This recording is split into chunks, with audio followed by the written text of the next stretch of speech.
Have you ever, really wrestled with how we actually know anything about the world? Like, do the words and ideas we use really match up with reality? Yeah, absolutely. It's a fundamental question in philosophy. Totally. And today, we're diving deep into a thinker who grappled with these questions in a really powerful way. We're talking about Sakya, or as he's often called, Sapan. Sapan, yeah. Hmm. He was a huge figure in Tibetan Buddhism, and he was known for being, incredibly smart. I mean, his name literally means pod from Sakya Painta, being a title given to those renowned for their learning. Exactly. So for this deep dive, we're turning to the Stanford Encyclopedia of Philosophy to get a handle on his ideas. And fair warning, if you're into epistemology, this one's for you. Because for Sapan, that's really where it all starts, how we know what we know. But he didn't stop there. He also had a lot to say about language, logic, and even the role of debate itself. Totally. And I think what's really fascinating about Salopan is that he didn't see those things as separate fields. He saw them as deeply intertwined. And he was a master of all of them, epistemology, or pramata as it's called in Sanskrit, the philosophy of language, logic, and even things like grammar and poetics. He saw how they all worked together. And it's not just his own ideas that we're going to be exploring. He was also instrumental in bringing some of the most important Indian philosophical texts to Tibet. I'm talking about works like Dharmakirti's Pramacharvartika, which is basically like the Bible of Buddhist epistemology, and Dasan's Kavyadarsha, a classic text on poetics. And these weren't just some obscure texts. They really had a massive influence on Tibetan intellectual history. Oh, for sure. They basically changed the whole game. Right. So today we're going to try to get a sense of Sepen's whole intellectual world. We'll touch on his life, his key works, and then we'll really dig into his ideas about how we know things, how language works, and how he defended some of the core principles of Buddhism. We'll also look at his perspective on the path to enlightenment and even his unique approach to Buddhist scholarship. Sounds good. Okay, so let's start with who Sepand was and where he fit into Tibetan Buddhist history. All right, so Sapan was the fourth of the 5 great throne holders of Sakya Monastery. And Sakya was a really important place. It wasn't just a monastery, it was also the seat of the Khön clan, one of the most powerful families in Tibet. And it was the center of the Sakya school of Tibetan Buddhism. So Sapan was born into a family and a lineage that was deeply embedded in Tibetan political and religious life. His grandfather was Sachen Kunga Ningpo, a super influential figure who basically established the Sakya school. And his uncles, Sonam Temo and Drokpa Gyaltsen, were also like the rock stars of their day. And since both of his uncles were celibate, the leadership of Sakya naturally passed to Sapan as the eldest nephew. Wow, so he had some pretty big shoes to fill. Definitely. And the stories about his early life kind of make him sound like a bit of a, I don't know, a child genius or something. Like, his mother, while she was pregnant with him, apparently dreamt of a crowned Naga king. And there are these accounts of him being able to speak and write Sanskrit as a baby. And even as a young kid, he's described as being remarkably gentle, compassionate, and possessing this innate understanding of complex topics. He was like a Dharma prodigy. Yeah. I mean, we always have to be a little cautious with those kinds of stories. Sure. They tend to get embellished over time. Yeah. But they do reflect how he was seen by the people around him. Even from a very young age, he was considered to be someone special, someone with an extraordinary intellect. Right. But even with his exceptional abilities, there's a real turning point in his life, right? Absolutely. Yeah. And this turning point was the arrival in Tibet of the Indian Patyar Shakyashabhadra, along with a group of other scholars from India and Nepal. Sapan recognized how important these scholars were. He saw them as living embodiments of the Indian Buddhist traditions he'd been studying, so he actually sought them out. He even spent 3 years studying with a scholar named Sugatasha as his personal tutor. And then he studied for 5 more years with Shakyashabhadra. So this was like going straight to the source. Exactly. And this is where it gets really interesting for us, as people who love philosophy, because it was through these studies that Sapan became a master of language. And I mean, for us, language is everything. It's the tool of our trade. He studied Sanskrit grammar, poetics, metrics, all of it. But most importantly, he really dove into epistemology, chadma. It seems like he'd encountered some differing interpretations of Dharmakirti's philosophy from his earlier Tibetan teachers, and studying with Shakyashabhadra helped him sort those out. He even learned how to translate from Sugatashu. And then he and Shakyashabhadra collaborated on a new translation of Dharmakirti's Pramacharvartika into Tibetan. Yeah, that's a big deal. I mean, the Pramacharvartika is like the foundational text of Buddhist epistemology. Right. And before Sakhan, Sakya was mostly known for its Lamdra system. The Lamdra. Yeah, it's a set of tantric teachings that came from Sapan's grandfather's lineage. It was unique to Sakya. Okay. But Sapan, by really focusing on epistemology, kind of shifted the focus of Sakya. He made it into a major center for the study of Brahma. And he wasn't just like a scholar in his ivory tower. He actively debated with scholars from other Tibetan Buddhist schools, and even with Brahmanical Pandas like Hindu scholars who came to Tibet. Yeah, he was known for being a fierce debater and super sharp. There's even this famous story about him debating a Brahmanical scholar named Harananda and totally out-arguing him. So this was a guy who could really hold his own in an argument. Oh, yeah, absolutely. He was seen as one of the leading intellectuals of his time. And all of this intellectual clout actually had some real-world consequences, didn't it? It did. I mean, think about this. In 1244, the Mongol prince Khodan actually invited Sapan to negotiate the terms of Tibet's surrender to the Mongols. Wow. The specifics of what happened are super complicated. And actually, Sapan ended up passing away in the Mongol capital. But just a few years later, his nephew Fakba, who Sapan had brought with him to the Mongol court, was appointed as the supreme administrator of Tibet under Mongol rule. And the Sakya school actually ruled Tibet for about a century. And a lot of that political power stemmed from the intellectual authority that Sapan had established. So it's a really interesting example of how philosophical influence can play out on a political stage. It's like philosophy meets real politics. Right, exactly. Okay, so let's get to Sapan's writings because he was a prolific writer. He was. He wrote tons of shorter works. But he's mostly known for his 5 major philosophical treatises. Okay. The first one is called Treasury of Aphoristic Jewels. It's a collection of, like, practical advice and ethical teachings. It's kind of like a guide to living a good life. Okay. And then there's the one we're going to focus on today, the Treasury of Epistemological Reasoning. It's his masterpiece on, well, epistemology. And it's really had a massive influence on Tibetan Buddhism. Yeah. Then there's the clear differentiation of the 3 codes, which is all about the different sets of vows in Buddhism. The disciples' vows, the great vehicle vows, and the mantra vows. Okay. He also wrote Clarifying the Sage's Intent, which focuses on the bodhisattva path, the path of the great vehicle. And finally, there's Gateway to Learning.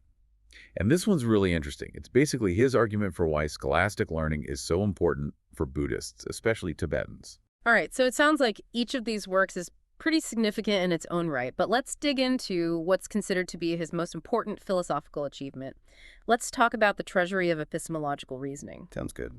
I mean, this is a text that has been studied and debated for centuries, and it's had a profound impact on how Tibetans have thought about concept formation, language, and even how we perceive the world. So for anyone interested in how we come to know anything at all, this is a must-read. It is, and it's important to keep in mind that the treasury was controversial right from the start. There were all sorts of disagreements about what Sapan was actually saying and how to interpret his arguments. Even some of his own followers didn't necessarily agree with everything he wrote. And modern scholars are still trying to figure out exactly what he meant and how his work fits into the broader context of Buddhist philosophy. Right. I mean, philosophy is all about interpretation. Exactly. And sometimes those interpretations can be pretty heated, especially when you're dealing with a thinker as subtle and complex as Sapan. Okay, so what was it about the treasury that caused so much friction? Well, one of the main things is Sapien's strong stance on anti-realism. He argued that both cognitive objects, the things we think about, and linguistic objects, the words we use, don't really exist out there in the world. Okay, so unpack that a bit. What does that mean for how we understand concepts and language? Right. So within Buddhist philosophy, there's already a certain degree of nominalism, the idea that universals like the concept of redness or dogness don't have a real independent existence. And there's also a focus on how language functions pragmatically for communication and stuff. But a lot of Tibetan Buddhist thinkers, both before and after Sapien, lean towards what's often called moderate realism. So they thought that our concepts, even if they're not exactly the same as external reality, still have some kind of grounding in how things actually are. So there's some kind of correspondence between our concepts and the real world. Yeah. But Sapien takes a much more radical approach. He's a full-on anti-realist. He's saying that, ultimately, there's nothing in reality that corresponds to the concepts and categories we use to make sense of the world. And actually, modern scholars have pointed out that this view aligns more closely with Dharmakirti's own position. And when you think about core Buddhist ideas like how ordinary beings are fundamentally deluded and that a Buddhist perception is totally different from ours, it kind of makes sense. If we're all caught up in our illusions, then why would we expect our concepts to perfectly match up with some objective reality? It's a really interesting perspective. So Sapin's basically saying we're all kind of making it up as we go along. In a way, yeah. But there's a lot more to it than that. And Sapen was very insistent that his view was the most accurate and the most in line with Indian Buddhist tradition. I mean, remember, he spent years studying Sanskrit and in Indian linguistic sciences with those Kashmiri scholars. And they worked together on that new translation of the Brahmajavartika. So he really felt like he was upholding a more authentic understanding of Buddhist philosophy than some of his Tibetan contemporaries. So who are these contemporaries he was disagreeing with? Well, the Stanford Encyclopedia entry specifically mentions the followers of the Ngok tradition.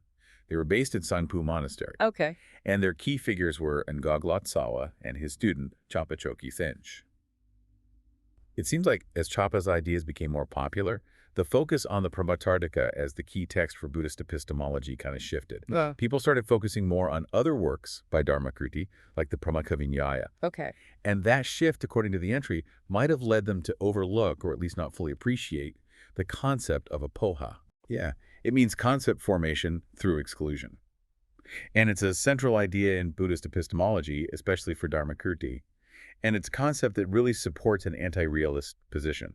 Okay, we'll have to unpack that in a minute. Definitely.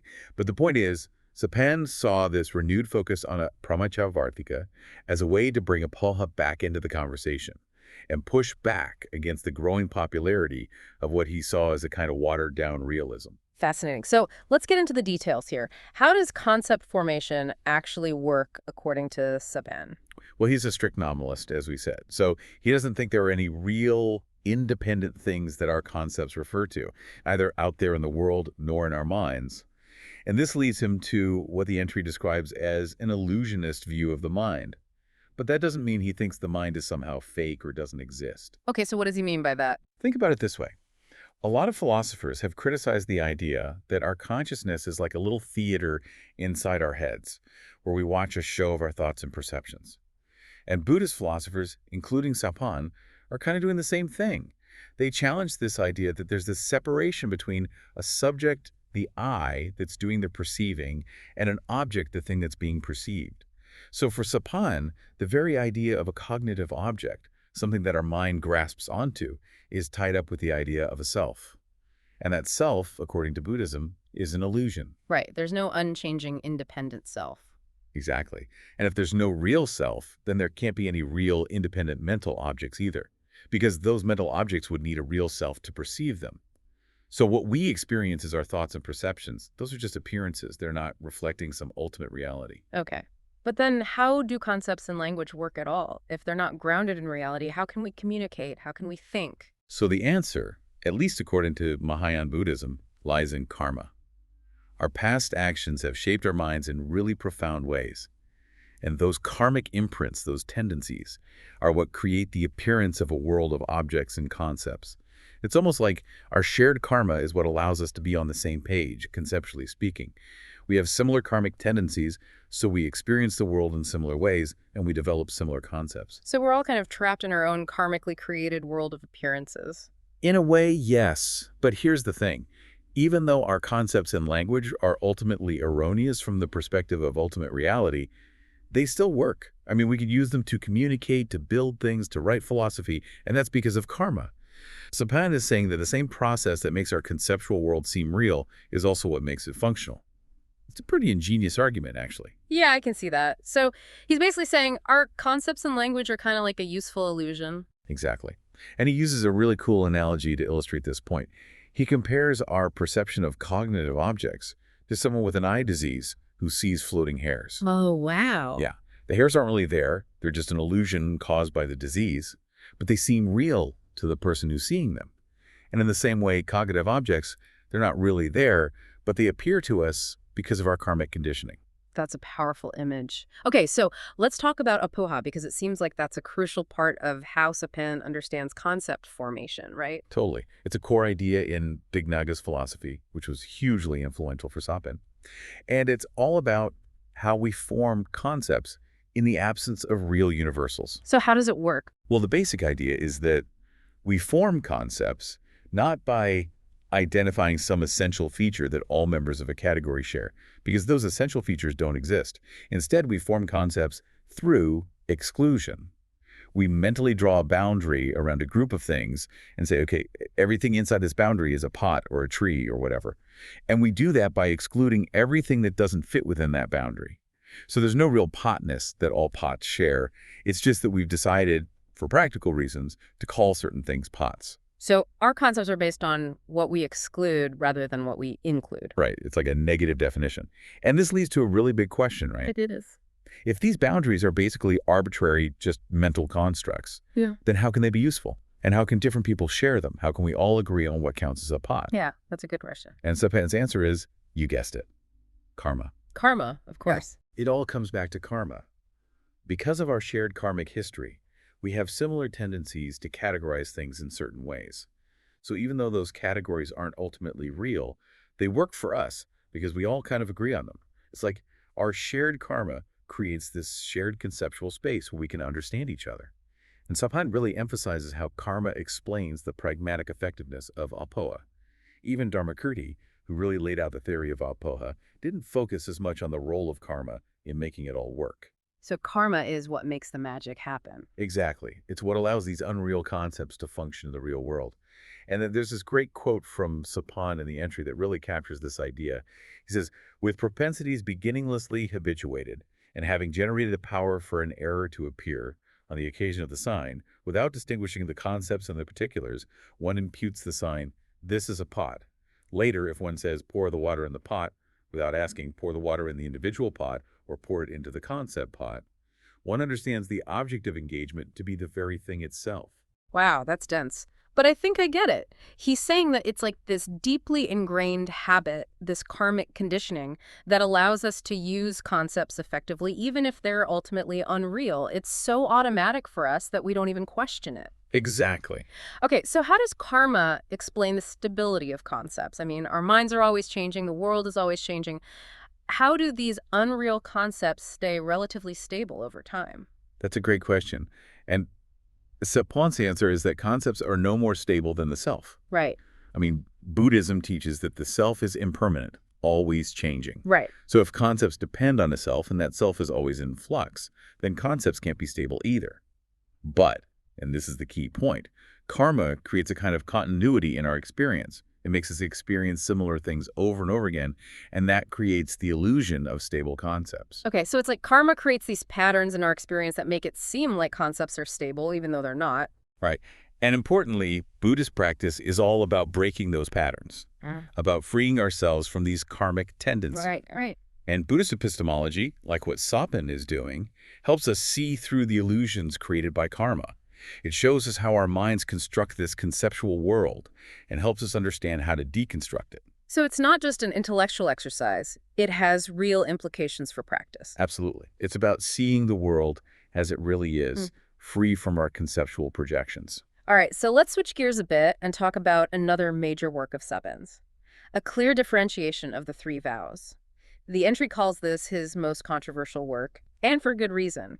It's a really polemical text where he sets out to correct what he sees as serious misunderstandings and misinterpretations of the three sets of vows in Buddhism: the disciples' vows, the great vehicle vows, and the mantra or tantra vows. Yeah, this is where we see Sapan really going on the offensive. But to get why this was such a big deal, we need to understand the historical context. So, Buddhism in India developed in these three distinct forms: the disciples' vehicle, the great vehicle, and the mantra vehicle. And each of them has their own philosophical ideas and their own practices. When Buddhism came to Tibet, these three forms were generally preserved. They became integrated into the different schools of Tibetan Buddhism. Right. But, Tibet didn't have a strong centralized authority that could strictly enforce how these teachings were practiced. So inevitably there was some innovation, and from a more conservative perspective, there was also some deviation from the original Indian traditions. And over time, the boundaries between these three forms started to blur a little bit. And this really worried some of the more conservative Buddhist thinkers in Tibet, including Sapan. Because they felt like the integrity of the teachings was being compromised. And in the three vows, Sapan was basically trying to set the record straight. He wanted to clear up these misunderstandings and make sure that the vows were being understood and practiced correctly. And given his background, his deep knowledge of Sanskrit and Indian Buddhist sources, he really felt like he was in a position to do that. He felt like he had a more accurate understanding of the authentic Indian traditions than many of his Tibetan contemporaries. Right. He saw himself as kind of a guardian of the tradition. Right, right. And the entry emphasizes that his concerns weren't just about, like, blindly following rules or something. He genuinely believed that he was defending core Buddhist principles through scripture and reason. Oh, for sure. He even addressed the criticism that he might be motivated by jealousy or something. And he argued that clear analysis and careful interpretation are absolutely necessary because even seemingly small differences in practice can lead to big problems if they're not grounded in the right philosophical principles. Right. Because for Sapan, practice and philosophy, they go hand in hand. Exactly. So, in the three vows, he lays out 10 fallacious doctrines that he saw as threats to the integrity of the teachings.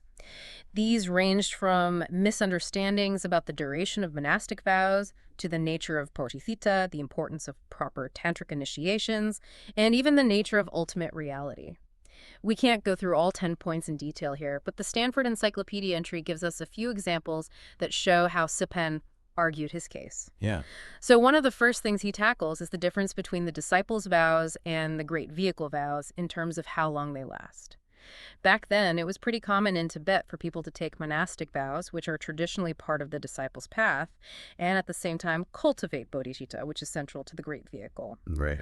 But Sapen argued that, according to the scriptures, disciples' vows end at death. Like, they're only binding in this lifetime. Whereas bodhisattva vows, motivated by bodhicitta, continue across lifetimes. Because the bodhisattva's commitment is to attain Buddhahood for the benefit of all beings, and that's a long-term project. Right. It's not limited to one lifetime. Exactly. And Sapan countered the argument that disciples' vows should also continue across lifetimes if bodhicitta is present.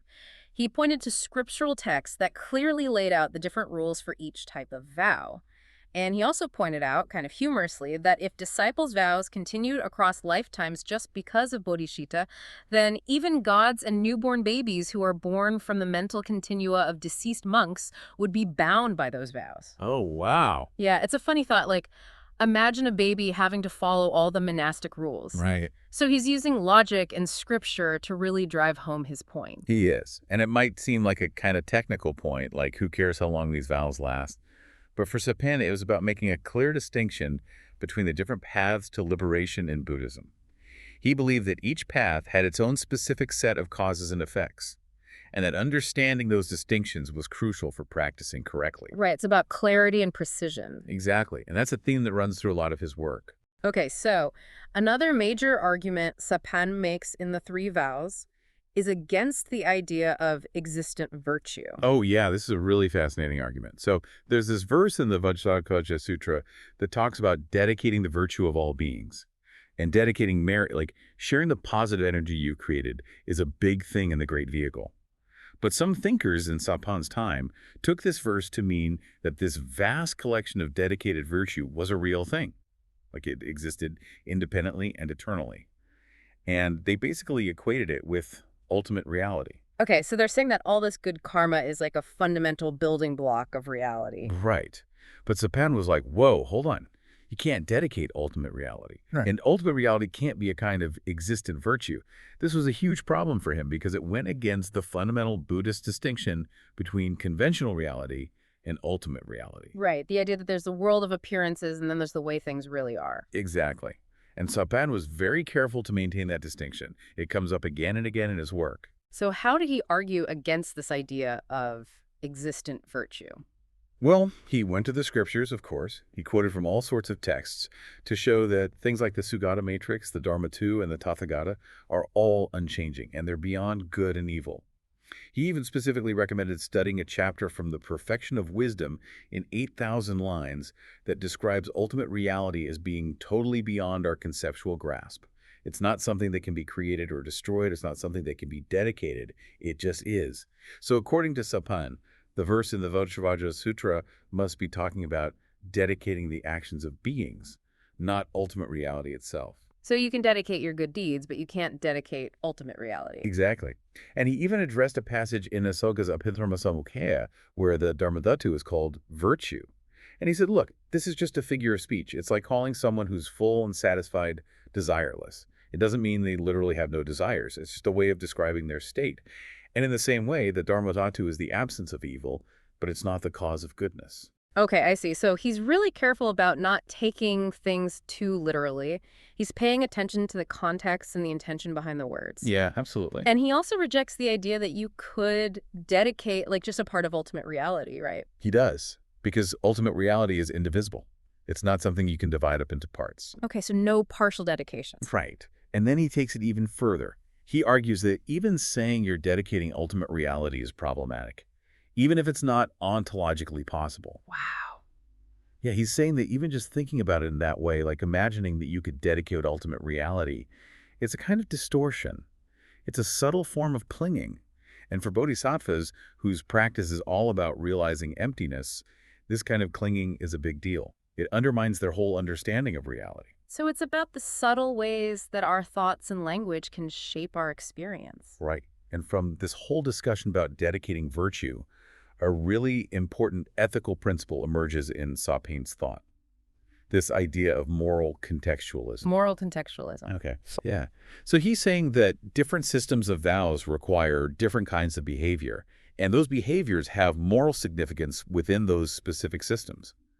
Just because there are all these variations in the different monastic vows, for example, doesn't mean that any of those systems are wrong or invalid. They're all authentically Buddha-approved, and they all have real effects on the mind of the practitioner. Okay, so the moral value of an action depends on the context. It depends on the framework you're operating within. Exactly. And he uses a really striking example to illustrate this. He talks about the act of killing an unborn fetus. Okay. And he says in some monastic systems, that would be considered taking a human life, and it would be grounds for immediate expulsion from the monastic order. Yeah. But in other systems, it might not be seen that way. And the point is, both of those systems are valid within their own context. They both have their own set of rules and consequences. So it's not about saying one system is better than another. It's about understanding the specific ethical framework that each system operates within. Right. And that each of these systems has its own way of training the mind. Okay, and finally, within his discussion of the mantra vows, Sapand really goes after the practice of using Vajravarahi blessings as a substitute for proper tantric initiation. Oh yeah, he was not a fan of that. Yeah. He was very insistent that genuine initiation is absolutely essential for practicing Tantra. And he argued that these shortcuts and workarounds were basically unauthorized and not supported by the scriptures. He even went so far as to call them the blessings of demons. But I think he was using that term more to emphasize that these practices were misleading and potentially harmful, not that the people doing them were evil. Right. So his bottom line was that all Buddhist practices, whether they're from the disciples' path, the great vehicle, or the mantra tradition, have to be done correctly. You have to follow the rules. You can't just make stuff up as you go along.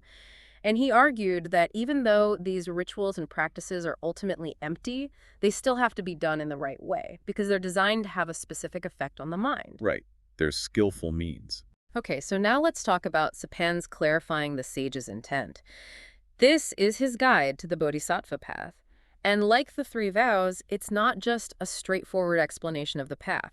Sapand uses this text to address some of the philosophical debates that were happening in his time. Definitely. And one of the most controversial things he talks about is the white self-sufficient remedy, which is a term used to describe the Mahamudra practice. Right, Mahamudra. It's a really important meditation practice in Tibetan Buddhism. And Sapand had some real problems with how this practice was being understood and taught by some people.